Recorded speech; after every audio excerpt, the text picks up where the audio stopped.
Hello YouTube and welcome to our fifth video. In February 2020, Russia was about to invade Ukraine. You heard right, 2020, not 2022. Or at least the Western allies may have thought so. And this is why. According to the official fact sheet of Defender Europe 2020 as of February 20th of that year, the exercise supposedly is the largest ever to take place in 25 years, with 20,000 US troops joining the European allies. An article from a few months earlier, October 2019 to be exact, reports a statement from the US Army Europe commander. According to him, the exercise will test the ability to deliver force from the US to European ports,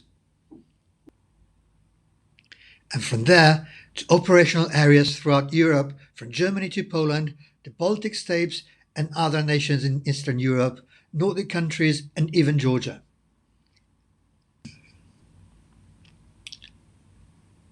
So what is this all about? Go back a couple of years. Another article quotes US Army Europe commander again. The role for the army in the region over the last 2 years was to assure US allies as concerned bills concerning aggression in Ukraine and the possible spread of that aggression into other countries in the Baltic. March 2020, we learned from the Minister of Defense of Belarus that Defender Europe is taking place near the Belarusian border, despite reports that it's been scaled down in size because of the COVID pandemic. The minister goes on stating that Belarus shall proceed with the scheduled events and measures. All this happens in the middle of the pandemic. Now there's a couple of interesting news on what goes on within the military. Article from February the 20th, 2020. General Ronald Stephens, who leads the Regional Health Command in Europe, is suspended for alleged misconduct. As of today, it's not known what the subsequent investigation has led to. Months earlier, it's December 2019. The US Naval Forces Medical Research Unit, or NAMRU, is relocated from Egypt to southern Italy. The unit was originally established in 1942 to develop measures to prevent and treat tropical and subtropical diseases. March 20th, 2020. 500,000 testing swabs for coronavirus are flown from the Aviano base in northern Italy to the FedEx hub in Memphis to be distributed to medical facilities across the US. Now, according to the same article, the swabs are produced by the Italian company Immunodiagnostics. According to the officials, the company is producing sufficient quantity to satisfy Italian and global requirements. The company happens to be located in Brescia. You may remember we already talked about this area in one of the previous videos.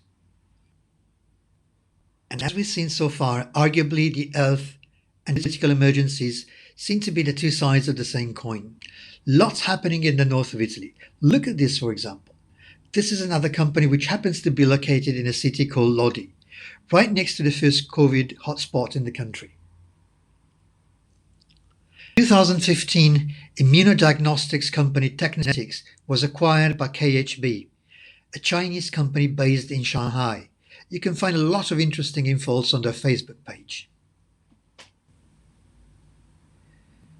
For example, here you can see Italy's former Prime Minister Conte at the opening ceremony after the acquisition of another Italian immunodiagnostic firm near Naples.